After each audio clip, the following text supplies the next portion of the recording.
Hey guys, welcome to another Lost Theory and Explanation video. If you've been following the last several Getting Lost videos, then you know that for a while I've been focusing on the smoke monster specifically. So far we've talked about what it's capable of as well as how it operates. And now, for at least the next few videos, I want to talk about its appearances in earlier seasons and what it was trying to accomplish during each of those appearances, why it behaved the way that we see it behave. Of course, when it comes to dreams and certain apparitions, it's not always very clear if we're definitely seeing the monster or if there's some other phenomenon at work. And that's why I'm going to be spending several videos going into each of these occurrences and discussing whether or not I believe it was the monster, and if it was, what I think he was working towards in those scenes. But for today's video, we're actually going to keep it simple and just focus on the times that we know we were seeing the monster because he appeared in his smoke form, or at least can be heard in his ticka-ticka movements. I won't really be talking about those type of appearances in Season 6, because by that point I feel it's pretty self-explanatory what he's doing in those scenes. But across the first 5 seasons, before we actually understood what the monster was, its behavior naturally seemed mysterious to us. So in this video, I want to go back and look at those appearances and talk about what I think he was doing and why in each of those scenes. Before diving in though, there are a couple of things I wanted to go over up top.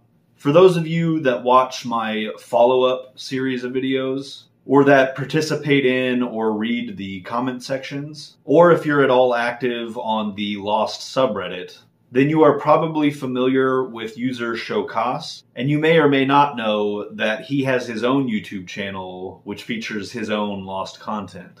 What I didn't realize until I was finished editing my last Getting Lost video was that Choekaas had done his own video on the real-world, behind-the-scenes reasons that Echo was killed off of Lost. If you've seen that recent video of mine, then you know in it I talk about my theory and interpretation for why Echo was killed by the monster. My answer, of course, being the in-universe explanation. I've talked before about how that's kind of my main focus with these videos, but I know a lot of people are just as interested in the real-world, behind-the-scenes stuff. So if you guys haven't already checked out his video, I highly recommend you do so.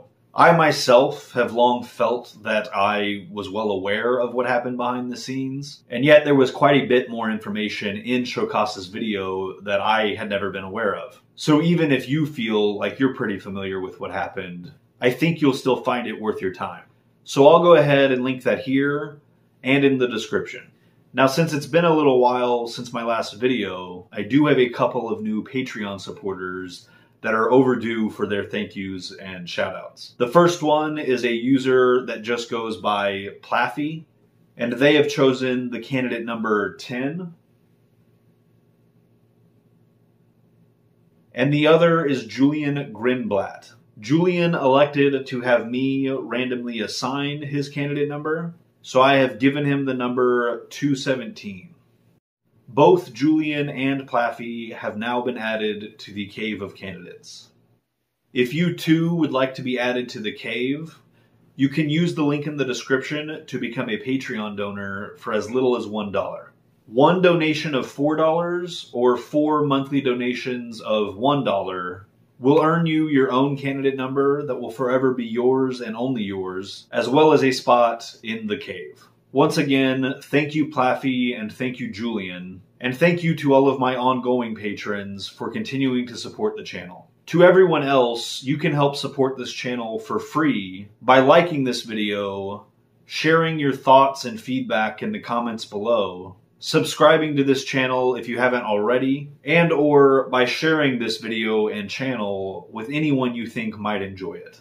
With all of that out of the way, let's get lost.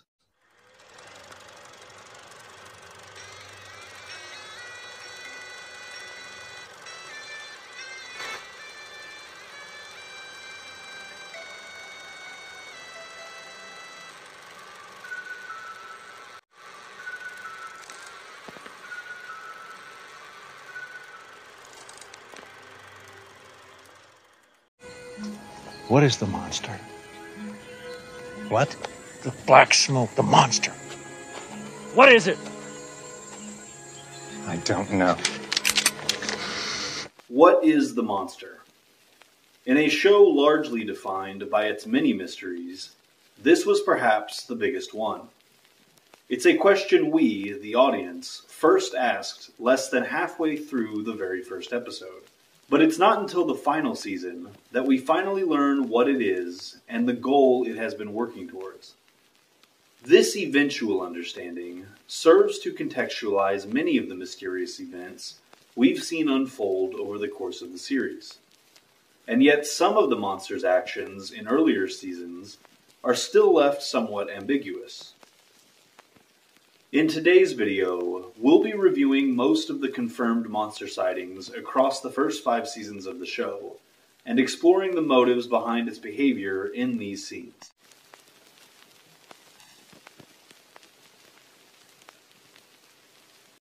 We've spent the last several Getting Lost entries discussing the nature of the monster, what it is capable of, and what its limitations are.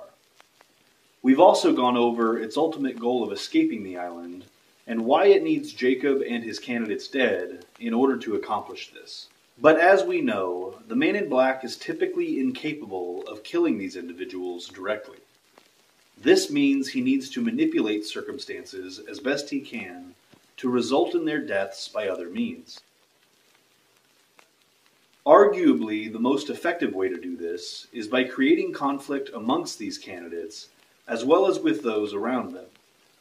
I believe even the earliest appearances of the monster in the pilot episode served this purpose, by making a terrifying scene the first night after the crash, and then by killing the pilot the next day.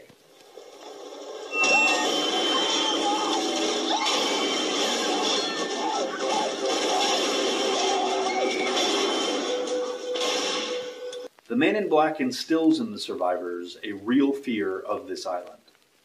In their minds, the island itself becomes an extremely dangerous and frightening place. This fear and distrust of the island would eventually extend to the mysterious inhabitants of said island. But in the meantime, it puts the 815ers even more on edge than they already were, which helps to breed conflict among them. This conflict often leads to violence, which in turn often becomes deadly.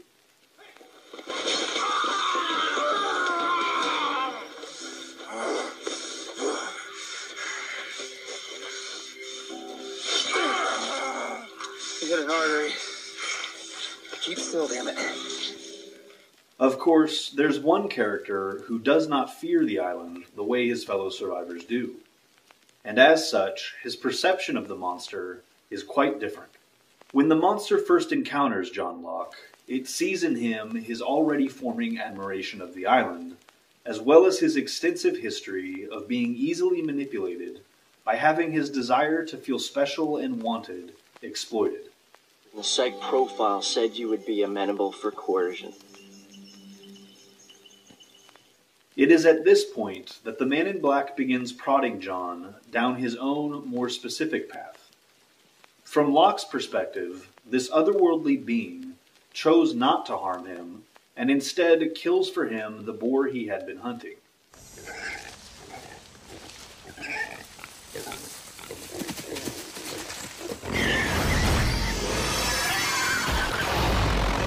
This further cements John's faith in this miraculous island, which in turn puts him at odds with many of those in his community, further fueling conflict and violence. Where are you?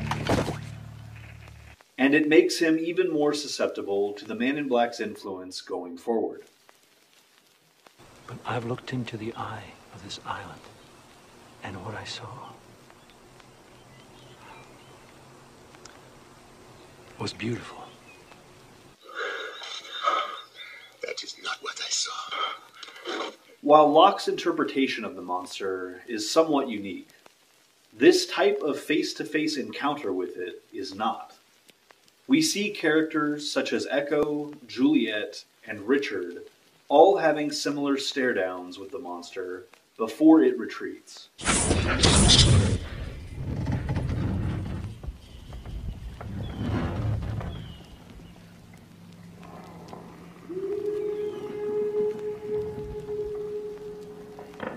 this happens, the man in black is scanning the mind of the person before him, accessing their thoughts and memories to better manipulate them in the future, just as he did with John. We already discussed in our last entry what the man in black does with this information in the cases of Echo and Richard, and I will talk more about what I believe he did in Juliet's case in an upcoming video. For now, though, I think Smokey's scanning of Juliet explains what he was trying to achieve the next morning. At this point, after reading her mind, he was now aware of Juliet's deception regarding the handcuffs. By chasing her and Kate, the man in black forces Juliet to reveal her deception.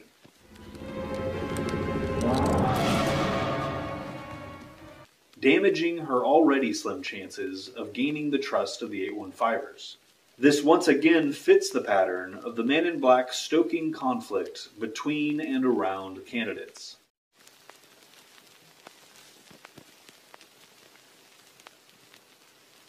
Perhaps the most ambiguous of Smokey's appearances is in the Season 1 finale. While Jack, Kate, Locke, and Hurley are transporting dynamite to blow open the hatch, the monster appears and tries to drag Locke into a hole in the ground.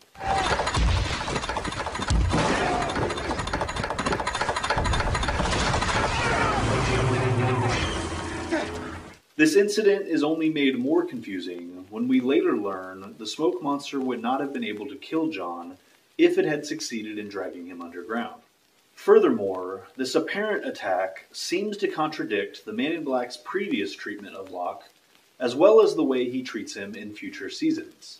Before and after this event, the Man in Black has good reason to want to keep Locke around, as he proves again and again to be a very useful pawn. So what was Smokey trying to do here?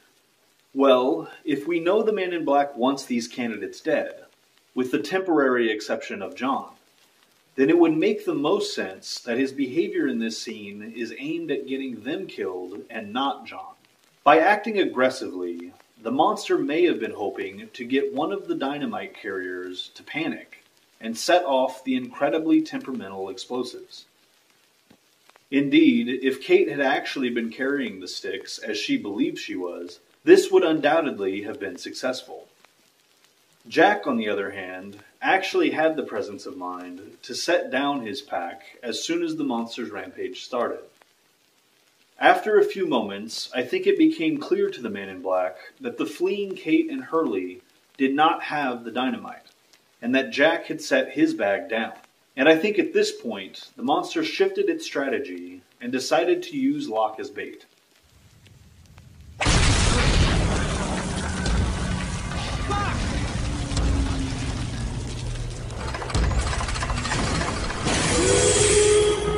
This results in the situation where Jack sends Kate to get his pack and to rush back with it.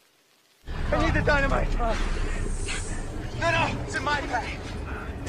Just go get it, hurry, go! Unfortunately for the Man in Black, Kate manages to avoid self-detonating while doing this. And after they use the dynamite to blast him, he abandons the effort and retreats.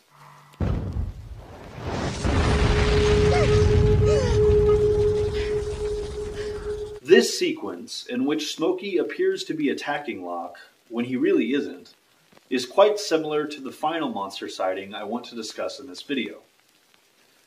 The one in the Season 4 episode, The Shape of Things to Come. In this episode, Ben uses the hidden chamber to summon protection from the smoke monster. Shortly after this, we see a violent Smokey completely overwhelm the mercenary team. It is quite evident in this scene that the Man in Black could have easily wiped out this entire group.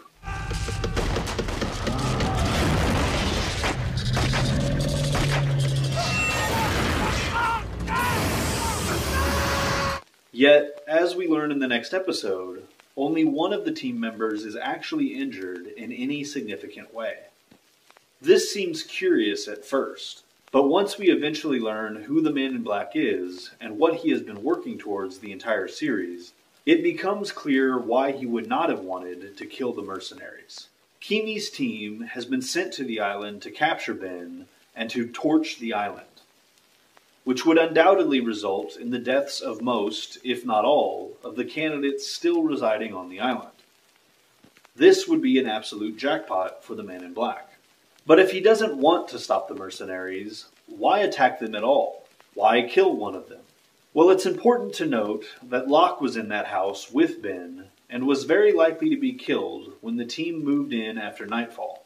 They won't be gone for long. It's going to be dark in about 20 minutes, and then they're going to come for him.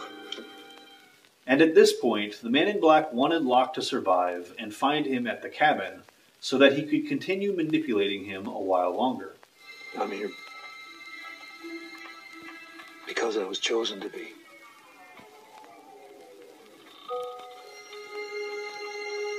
That's absolutely right. At this point, he still needs John alive so that he can eventually leave the island and bring back the candidates the Man in Black believes will then die in the 1977 Jughead detonation. Once you get all of your friends together, and it must be all of them, everyone who left. So despite not wanting to permanently inhibit the mercenary team, the Smoke Monster does have a real motive for wanting to provide Ben's group with the opportunity to escape. As for his killing of Mayhew, I believe he did this specifically to make Kimi and his team even more bloodthirsty and ruthless than they already were. What did this to him? Light pill or smoke, threw him 50 feet in the air, ripped his goods out. What? I need you to tell me exactly how many people are on that island and where every single one of them is. And why would I do that? Kimi! Ultimately, the loss of this one man makes the team as a whole more deadly instead of less.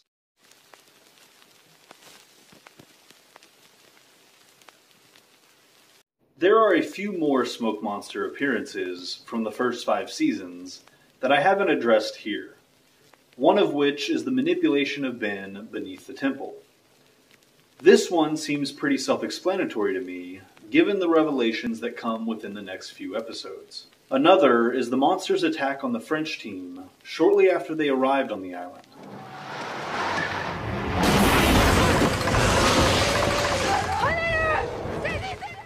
I talked about what happened in this sequence in the previous video all about the infection. But I didn't talk about why it happened. That is, for what reason did the Man in Black immediately attempt to infect them?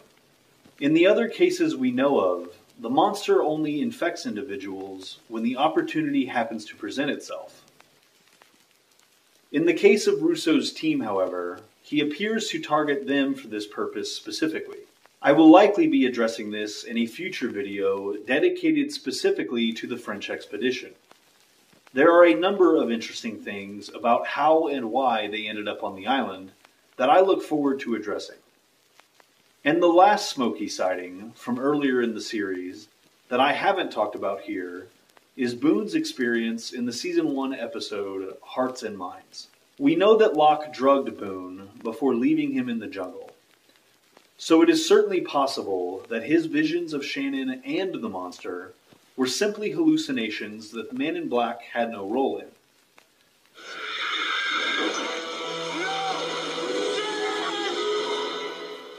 But we'll talk about this in an upcoming video dedicated specifically to the many apparitions we see throughout the series, and whether or not they could have been conjured by the Man in Black. Indeed, the next several videos will be dedicated to the dreams, visions, and apparent ghosts the monster may have been responsible for. And just like with this video, we will explore what he may have been trying to achieve with each one. Until next time, namaste and good luck.